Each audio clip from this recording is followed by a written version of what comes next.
मामला गर्म है इस वक्त राजनीति में कि कौन होगा कांग्रेस का नया अध्यक्ष। आपको बता दें 2019 के लोकसभा चुनाव में हार के बाद नैतिक जिम्मेदारी लेते हुए राहुल गांधी ने पार्टी अध्यक्ष के पद से इस्तीफा दे दिया था। उसी के बाद से सोनिया गांधी अंतरिम अध्यक्ष के रूप से काम कर रही हैं और अब अक्टूबर में नए अध्यक्ष का चुनाव होने वाला है। अशोक गहलोत ने बुधवार को दिल्ली में सोनिया गांधी से मुलाकात की। समाचार एजेंसी पीटीआई के अनुसार गहलोत ने कहा कि वो कोच्चि जाकर राहुल गांधी की भारत जोड़ो यात्रा में शामिल होंगे और एक बार फिर राहुल गांधी से अनुरोध करेंगे कि वो कांग्रेस अध्यक्ष बन जाए। क्यों मामला गर्म है अध्यक्ष पद को लेकर, चलिए आपको विस्तार से समझाते हैं। नमस्कार, आप देख रहे हैं नजर टुडे। मैं हूं आपके साथ अंकित दुबे। आप सभी को पता होगा राहुल गांधी ने 2019 में जब पार्टी अध्यक्ष पद से इस्तीफा दिया था तो उन्होंने कहा था कि ना तो वो अध्यक्ष बनेंगे और ना ही गांधी परिवार का कोई सदस्य अध्यक्ष बनेगा। ऐसे में मामला फिर गर्म है अध्यक्ष पद को लेकर। आपको बता दें अशोक गहलोत के अलावा लोकसभा में कांग्रेस के नेता अधीर रंजन चौधरी ने भी कहा है कि वो राहुल गांधी से अनुरोध करेंगे कि वो पार्टी की जिम्मेदारी संभाल लें। ऐसे में कई वरिष्ठ नेताओं के अलावा करीब दर्जन भर राज्यों में कांग्रेस पार्टी ने प्रस्ताव पास कर राहुल गांधी से कहा है कि वो कांग्रेस के अध्यक्ष बन जाए। आपको बता दें राहुल गांधी का एक बयान आया था जिसमें अनुमान लगाया जा सकता है कि राहुल गांधी जिस तरह से कांग्रेस अध्यक्ष नहीं बनने की बात कह रहे थे, उस बयान से ऐसा नहीं लगता है कि वो अपनी बात पर उतनी ही सख्ती से अब भी कायम है। हालांकि कांग्रेस पर बारीक नजर रखने वाले वरिष्ठ पत्रकारों का कहना है कि इस बात की बहुत ही कम संभावना है कि राहुल गांधी अपना फैसला बदलें और कांग्रेस अध्यक्ष पद की जिम्मेदारी दोबारा संभालें।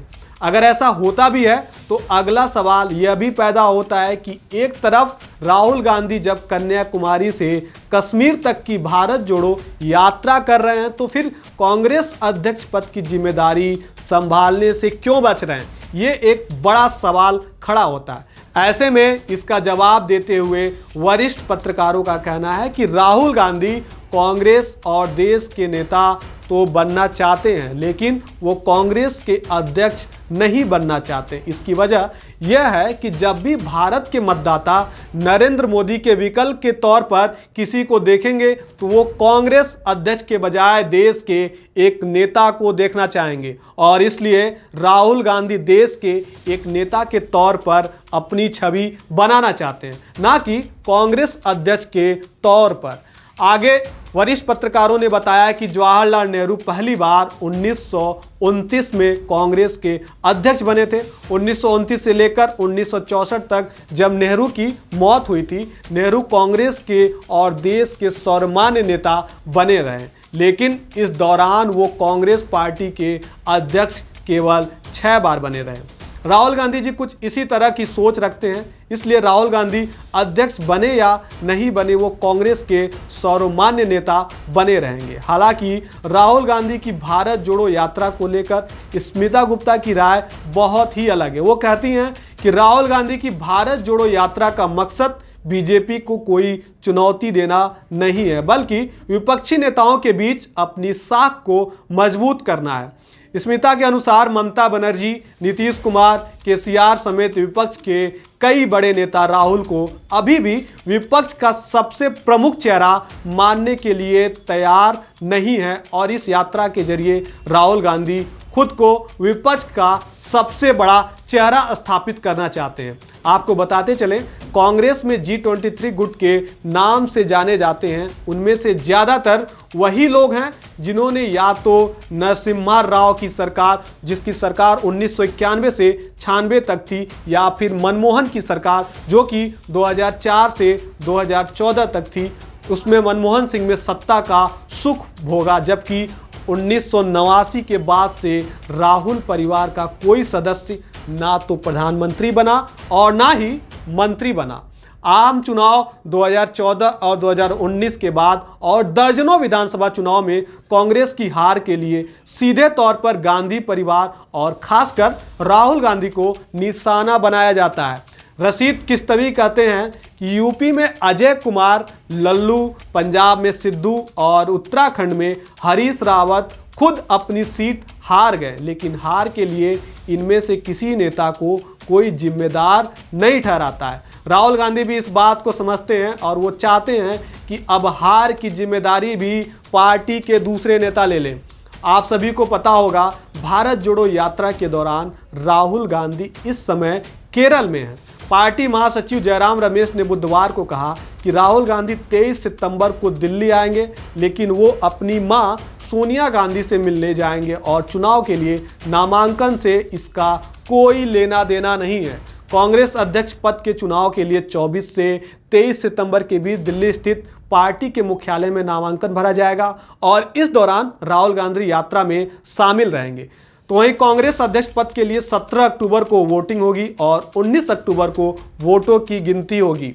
एक तरह से जयराम रमेश ने यह कहकर इस बात की पुष्टि कर दी है कि राहुल गांधी अब अध्यक्ष पद की जिम्मेदारी नहीं लेंगे। इस बीच अध्यक्ष को लेकर गहमागहमी तेज हो गई है और फिलहाल दो नाम सबसे आगे चल रहे हैं। एक हैं राजस्थान के मुख्यमंत्री अशोक गहलोत और दूसरे हैं केरल से लोकसभा सांसद और पूर्व केंद्रीय मंत्री शशि थरूर। समाचार एजेंसी पीटीआई के अनुसार शशि थरूर ने अपनी संभावित चुनावी लड़ाई के बारे में अशोक गहलोत ने बुधवार को कहा था कि चुनाव होना चाहिए, यह पार्टी के आंतरिक लोकतंत्र के लिए बहुत ही जरूरी है।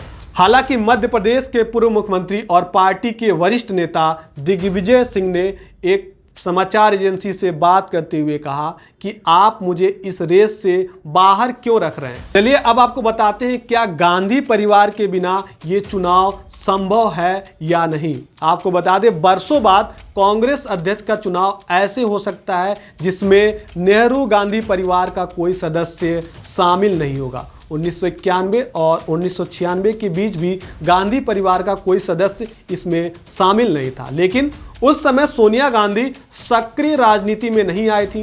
सक्रिय राजनीति में शामिल होते ही 1998 में सोनिया गांधी सीताराम केसरी को हटाकर कांग्रेस अध्यक्ष बन गई थी।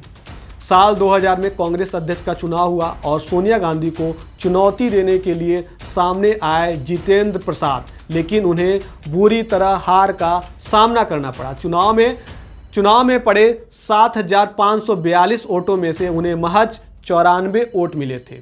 सोनिया गांधी 2017 तक अध्यक्ष रहीं, फिर राहुल गांधी ने यह जिम्मेदारी संभाली। 2019 में राहुल के इस्तीफे के बाद से सोनिया गांधी अंतरिम अध्यक्ष की हैसियत से पार्टी की कमान संभाल रही हैं। आपको बता दें, राहुल गांधी ने 2019 में अपनी इस्तीफे में तीसरी बात कही थी कि वो चाहते हैं कि गांधी परिवार का कोई सदस्य कांग्रेस अध्यक्ष के चुनाव को किसी भी तरह प्रभावित नहीं करे। तो वहीं सोमवार को शशि थरूर और बुधवार को अशोक गहलोत ने सोनिया गांधी से मुलाकात की। किसी ने आधिकारिक तौर पर तो कुछ नहीं कहा कि सोनिया गांधी ने बातचीत के दौरान क्या कहा, लेकिन मीडिया के सूत्रों के हवाले से यही खबर चल रही है कि सोनिया गांधी ने कहा है कि चुनाव में किसी का भी पक्ष नहीं लेंगी। तो वहीं रशीद किश्तवी बताते हैं कि पहले सभी राज्यों और केंद्र शासित प्रदेशों से गांधी परिवार के किसी सदस्य के प्रति वफादारी जताते हुए प्रस्ताव पारित होता था, लेकिन इस बार एक एक दो करके प्रस्ताव पारित हो रहे हैं और यह सब कुछ पहले से तय हुआ नहीं लग रहा है। स्मिता गुप्ता कहती हैं कि सोनिया गांधी ने शशि थरूर से मुलाकात के दौरान सचमुच में क्या कहा यह बताना बहुत ही मुश्किल है। उनके अनुसार सोनिया गांधी ने शशि थरूर को चुनाव लड़ने के फैसले का स्वागत किया या उन्होंने चुनाव में पूरी तरह तटस्थ रहने का फैसला किया।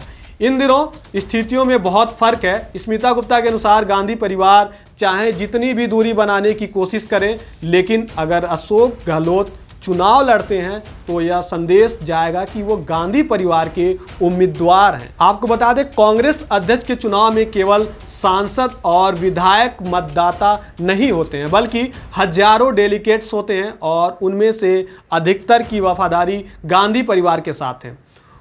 स्मिता गुप्ता आगे कहती कि इस चुनाव में अशोक गहलोत की स्थिति बेहतर लग रही है और अगर वो चुनाव जीत जाते हैं तो फिर राहुल गांधी ही पीछे से पार्टी चलाएंगे। वहीं रशीद किदवई कहते हैं कि यह चुनाव ऐतिहासिक होगा और 17 अक्टूबर के बाद कांग्रेस की अंदरूनी राजनीति उससे बहुत ही अलग होगी जो आज है। आपको बता दें, एक तरफ जहां राहुल गांधी भारत जोड़ो यात्रा कर रहे हैं तो ही एक तरफ कांग्रेस में सियासत गर्म है कि कौन बनेगा कांग्रेस का नया अध्यक्ष। एक तरफ गहलोत बताते हैं, पार्टी भी कहती है कि गहलोत को हम लोग कांग्रेस का अध्यक्ष बनाएंगे, तो एक तरफ शशि थरूर भी अपने आप को लेकर सामने आते हैं। तो कहीं ना कहीं एक तरह से फाइट भी है। आने वाले दिनों में ये साफ हो पाएगा कि कौन होगा कांग्रेस का नया चेहरा।